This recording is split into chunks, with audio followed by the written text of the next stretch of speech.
Bien, vamos a hablar de economía.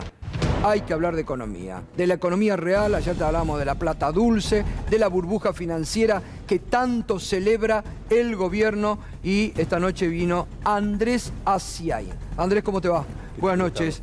Gracias, Gracias a vos. Bueno, viste, hoy a la mañana incluso lo hablamos en la radio, pero el gobierno está subido a una moto de celebración en celebración. El presidente que dice, terminamos con la recesión, vamos a exportar este modelo a Estados Unidos, lo mejor que nos ha pasado en los últimos tiempos, el milagro argentino, dice el Toto. Sí, yo diría que es muy apresurado para tanto festejo. Uno si anota realmente un logro importante de este gobierno ha sido el descenso fuerte de las tasas de inflación. El último dato del INDEC anualizado es una inflación que ya está levemente abajo del 40%, cuando asumió era una inflación del 280%. Hay que reconocer un mérito. Tuvo un costo grande, digamos, tiene dos patas esta política. Una fue un ajuste muy grande interno de la economía, tanto estatal como privada. En los datos privados, este ajuste aparece un poco reducido por el efecto de que el agro creció contra la cosecha que había sequía el año pasado. Si uno ve los sectores volcados al mercado interno, la caída fue mucho más fuerte que el promedio de la economía. Y la otra pata fue, después de la devaluación inicial, una política de un dólar muy por debajo de la inflación, ¿no? La verdad que le ha dado un resultado bastante efectivo en términos de baja de la tasa de inflación, con un costo social grande, que incluso en el marco de este programa podría haber sido distribuido de otra manera. Incluso en el marco de un programa de ajuste con estabilidad cambiaria podría haber sido distribuido de otra manera. Fue descargado en forma muy desigual incluso entre los sectores. Uno ve desde los sectores más vulnerables, qué sé yo, aumentó la asignación universal y los que tenían potenciar se les licuó totalmente el ingreso. En el sector de trabajadores, el sector privado algo casi está recuperando lo que perdió a inicios del mandato de Milei, mientras el público está 15, 20 puntos abajo, digamos. Entonces, muy desigual la distribución del costo del ajuste, pero yo pondría más dudas sobre los cimientos del programa, porque la realidad es que en muy poco tiempo, y pese a esa recesión, pese a que los salarios reales están en mínimos históricos en términos de poder de compra, están en valores prácticamente de 2004, que había sido después de la salida de la convertida un piso histórico, aún, digamos, con ese deterioro de los ingresos de la población, Argentina ya tiene desde hace 3 meses que se le acabó el superávit comercial de bienes y servicios y ya tiene déficit de cuenta corriente. Para que la gente sepa, eso es en términos de competitividad de nuestra economía, que es el ingreso y salida de dólares por el lado de la economía real. Hace 3 meses que Argentina dejó de entrar dólares por el lado de la economía real. Lo que es el gasto de turismo que creció mucho y de otros servicios, las importaciones que se fueron recuperando. Pensá que la actividad económica está apenitas saliendo de la recesión y ya las importaciones pegaron un salto tan grande que se comieron el superávit comercial.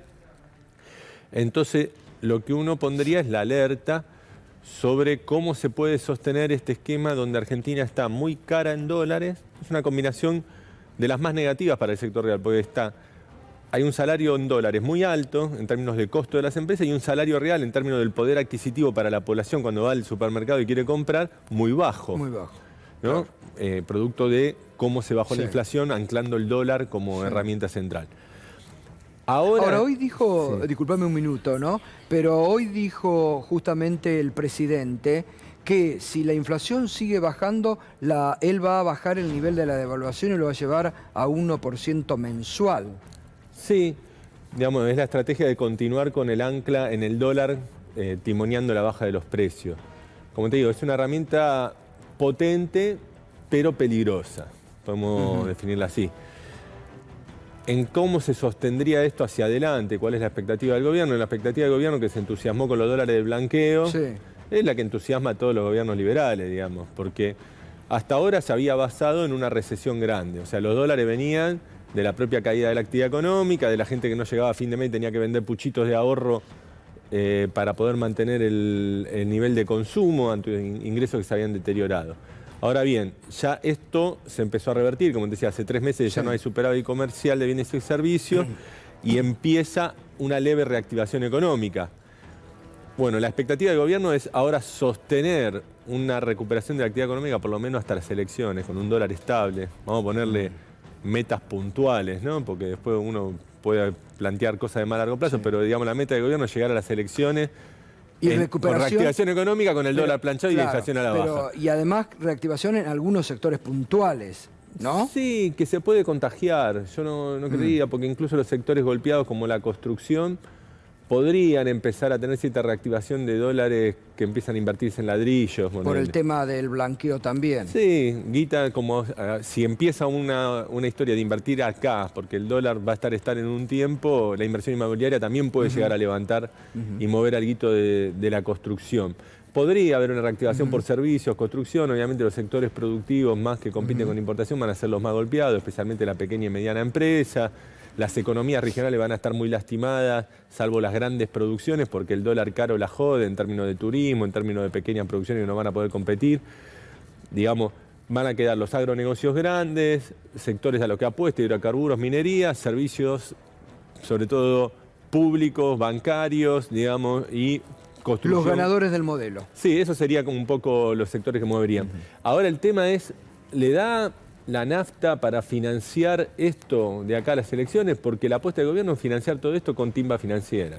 Claro. O sea, que la plata venga de inversores privados. Hasta ahora son todos locales, no hay grandes inversores internacionales, se lastimaron en la época de Macri, todavía no volvieron. En términos de créditos tampoco hay crédito internacional. El gobierno especula con que siga bajando el riesgo país para poder refinanciar pagos. Ya tiene en enero que pagar 4.500 millones, dice que lo tiene asegurado por un... En total el año que viene son casi 15.000 millones, creo que es 14.200 millones de dólares, tiene vencimientos importantes, el año que viene también, después suben a casi 20.000, o sea, hay mucho desafío y uno dice, ¿cuánta guita va a entrar financiera? Para que la gente entienda cómo es un esquema financiero, es el esquema cositorto, ¿no? Claro. O sea, Argentina no está generando dólares por el lado real porque las exportaciones superan las importaciones y con eso tiene divisas para pagar a los inversores que vienen e invierten en la Argentina, sino que el esquema es puramente timba. Entran los primeros, el dólar está estable porque se sostiene con esos dólares que entran por el lado financiero, cobran la tasa de interés. ¿Cómo paga el país a los que se van yendo? Porque tienen que entrar más. Y a medida que van entrando más, de ahí sale la guita para pagarle a los primeros que entraron. Obviamente, cuando se corta esa cadena, los que quedaron en el medio, que entraron más tarde, ensartados, se va el dólar, corrida, presión, eso la conocemos de muchas veces, digamos, ¿no? Ese esquema es un esquema, digamos, que yo le veo que Argentina no tiene las condiciones estructurales de otro tiempo. ¿Y vos creés, Andrés, que va al gobierno o va a buscar una nueva convertibilidad? No, ¿Una no neoconvertibilidad? creería. ¿Viste No. que tiene un revival de los 90 tan grande en tantas cosas? Sí, por ahora no creería que se mueva en esa dirección, ¿no? Todo es posible. Está haciendo una política más similar a lo que era la época de la tablita de Martínez de Oz. Una devaluación preanunciada. Obviamente, si la devaluación preanunciada va a cero, sería un tipo de cambio fijo estilo convertibilidad, pero no sé si se quedaría ahí, ¿no? Hay que ver. Todo puede pasar. Pero como te decía, yo no le veo que tenga la nafta que tenía en otros periodos, como en comienzo de la época de Macri o lo que fue Martínez de Oz, en el sentido que habían agarrado una Argentina muy desendeudada, habían conseguido grandes colocaciones. Ahora no se ve eso. Andrés, vos decías claramente que esta desinflación está también muy explicada por cómo el gobierno ha logrado contener el dólar y este esquema de devaluaciones del 2% mensual. Ahora, también han logrado contener los dólares financieros, los dólares paralelos. Eso, por supuesto, con una intervención muy fuerte, multimillonaria que ha hecho el gobierno este año y que podrá ser el año que viene, ¿crees? Porque también es verdad que en los años electorales siempre hay un poco más de presión en los tipos de cambio paralelos y hay que ver ahí también cuánto margen tiene el gobierno para intervenir, ¿no? Sí, o sea, como ahora. Porque si se desanclan los dólares financieros también Sí, la inflación claramente. Lo que pasa es que hoy día si se desancla el dólar financiero va a presionar automáticamente sobre el oficial, porque la fuente de divisas oficial hoy día ya es financiera. O sea, lo que está permitiendo acumular dólares en el mercado oficial es el ingreso de dólares financieros por esta timba, digamos, de hacer la bicicleta. O sea que si se empiezan a salir del lado financiero, le va a complicar también el lado real. va a pegar en las reservas, digo, directamente, digamos, no solo en las cotizaciones. Obviamente, digamos, puede presionar sobre la brecha, pueden poner contención de esa manera a la salida de capitales, ¿no? Todavía no eliminaron el cepo, lo hace más estable, ¿no? Hay un carry trade que en el caso de una corrida podría ser contenido vía dejar disparar la brecha. En ese sentido es más estable que cuando vino la corrida contra Macri, que no había cepo, y se fumaron todas las reservas en un par de meses, ¿no? Y tuvieron que salir a pedir plata del FMI y se fumaron la plata del FMI también. Ahora todavía mantuvieron el cepo, el tan maldito cepo, digamos, por los liberales, que termina siendo una de las patas fundamentales del modelo y que puede dar hasta cierta estabilidad a un carry trade que salga mal en algún momento y que lo cerrás por el lado de una disparada de la brecha y no por un lado de la pérdida de reservas. Pero como te digo, está muy atado con pinza y jugando muy finito. Bien. Andrés, gracias como siempre. No, muchísimas muy gracias. amable.